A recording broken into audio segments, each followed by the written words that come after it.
bueno, todos los años tenemos cisnes negros. Sí. Desde la pandemia, antes de la pandemia, ya no recordamos que no haya ningún cisne negro algún año. Al nivel macro, vamos a empezar con un tema de recesión, crecimiento. Vosotros en Ibercaja, si veis que ya podemos decir que hemos evitado clarísimamente cualquier recesión en Europa, depende un poco de los países. Y me interesa también que hablemos de la situación macro en Estados Unidos, un poco lo que opináis y esta resistencia, ¿no?, que tenemos en Estados Unidos, que al menos a nosotros nos ha sorprendido algo.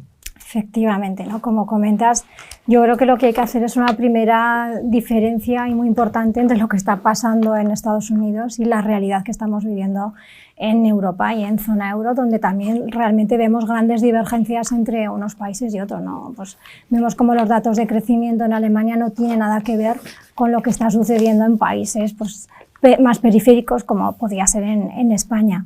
Cuando a mí me comentan muchas veces, bueno, el año pasado todos estábamos pensando en esa recesión, contracción fuerte, yo realmente lo que le digo es que realmente en zona euro sí que hemos vivido una Alemania con una contracción realmente bastante considerable en todo su sector manufacturero.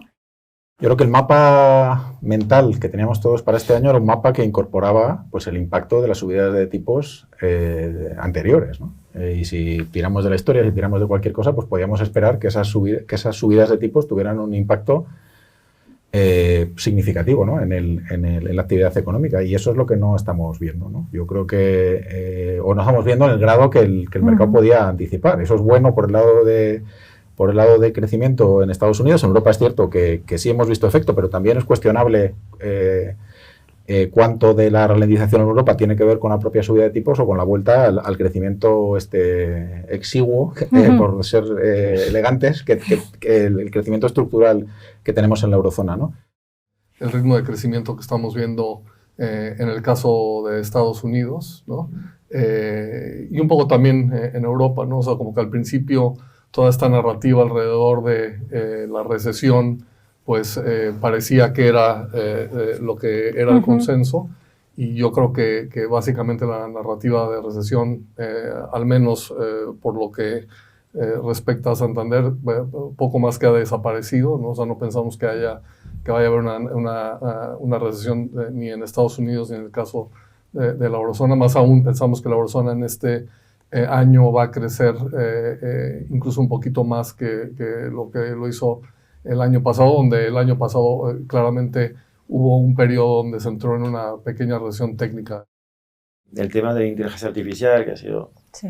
Primero, a ver si es una temática tal cual, es un cambio obviamente tremendo y bueno, que creo que va a tener impacto en la vida de muchos sectores, de mucha gente.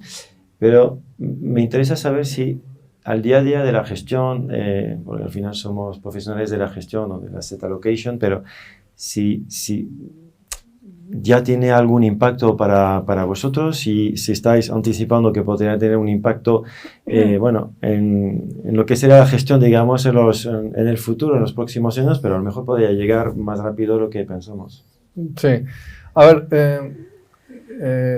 es que este es un tema que podemos pasarnos horas hablando, ¿no? Yo creo que a ver, lo primero es que con inteligencia artificial creo que hay mucho hype por el momento, ¿no? Y cuando empiezas a pensar en inteligencia artificial, pues puedes pensar en todo lo que tiene que ver con machine learning, y luego dentro de machine learning, deep learning, y dentro de deep learning tienes todo lo que tiene que ver con inteligencia artificial generativa. Yo creo que a nivel gestión, ya llevamos en Santander Asset Management muchos años utilizando algunas herramientas de machine learning, ¿no? O sea, yo te diría, una simple regresión la puedes considerar como machine learning. Cada vez más, ¿no? Tenemos que estar muy focalizados en qué tipo de empresas van a ser las que se puedan aprovechar y crecer gracias a todos estos avances tecnológicos que estamos viendo, ¿no?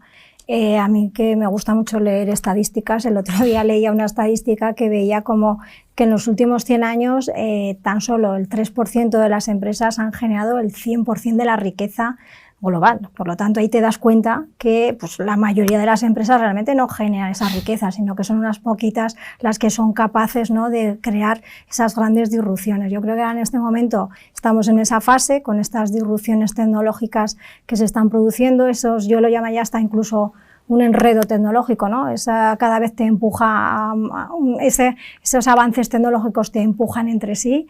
Además, en segundo lugar, yo creo que también hay otra faceta, que hay una mayor demanda que oferta, ¿no?, sobre todo en términos de datos. Es encontrar, digamos, la pureza de implementación. O sea, es decir, ¿en qué empresas realmente capturas el crecimiento de esto, ¿no? Entonces, sí, tienes un montón de problemas, ¿no? O sea, estimar el crecimiento de cosas que no sabemos por dónde van a crecer, meterte a ver modelos de negocio nuevos.